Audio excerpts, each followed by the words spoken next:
Hello everyone, my name is Tanvi. I am back with another video with Oxalo Finance in the post-landing series of my academic journey from India to Canada.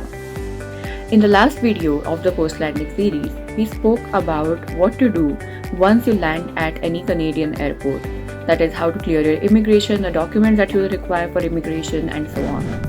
In today's video, we are going to be talking about a question that baffles most international students, that is, how to find an accommodation. Ideally, this process starts even before you land in Canada. Right now, there are two kinds of accommodation options which are available to you. One is on-campus housing and the second is off-campus housing, right?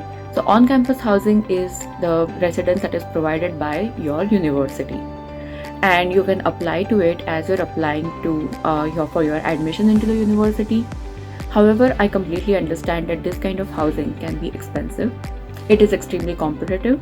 So even if you're able to afford it, you might not really get into it, or you might be put on the wait list. So in that case, what do?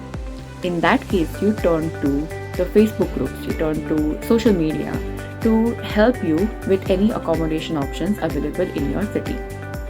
So how do you go about that? You log into Facebook, you search for the university, and look for the keywords. For instance, UNBC, that's my university, so I just typed in Facebook UNBC student housing or UNBC students group or something of that sort. That will give you an idea, that might connect you to the groups. Another thing that you could do is type the name of your city or the province that you are staying in and then student housing. So for instance, the name of my city is Prince George, so I do Prince George student housing, and I can find groups like that on Facebook that help me find accommodations that are suitable for me.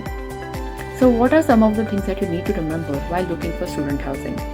Remember, Canada is an extremely cold country and the winters can get really harsh. So you want to ensure that the accommodation that you have chosen has adequate heating facilities, right? That is the most important thing. Think about what is your budget. What kind of money are you comfortable spending with? Think about, do you want roommates? Do you not want roommates? How many people will be staying with you? Will you be sharing your room with them or just the entire house? Is it an apartment complex? Is it a standalone house? All of these questions become important. You also need to find out if the apartment is furnished or not. Imagine that you're landing in Canada for the very first time, and if your apartment is unfurnished, then where are you going to be looking for the furniture? So all of these things become very important to consider. Now, most importantly, what you also need to look for is how far this destination is from your university. How far this is going to be from your nearest grocery store, from the hospital, from the police station. Where is it located? Is it near to downtown? Is it away from the center? Is it away from university? And if it is away from the university, what is the road connectivity like? Are there public transport which is available?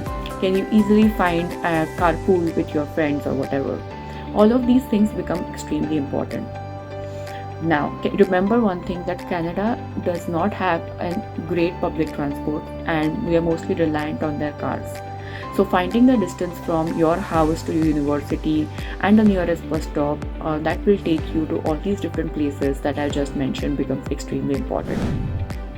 One word of caution, a lot of times people do false advertising on these social media groups and students often find themselves that they are duped of their money once they land there and they do not find accommodation up to the liking on what the landlord had advertised. So when you're connecting to people on Facebook about accommodations, please ask them for a video call or a house tour if that's available. Even better, if you have friends or colleagues staying in that city, make it a point to ask them or somebody to cross-verify the address for you, cross-verify the amenities that they're providing are there or not. This is an extremely important step before you agree to even pay a deposit. So that is all that you have to pay attention for. This is not a common occurrence. However, this is something that has come to my attention. So you have to be a little smart over here. You have to be a little aware. That is all. Stay tuned for our next video where we come to you with more important information.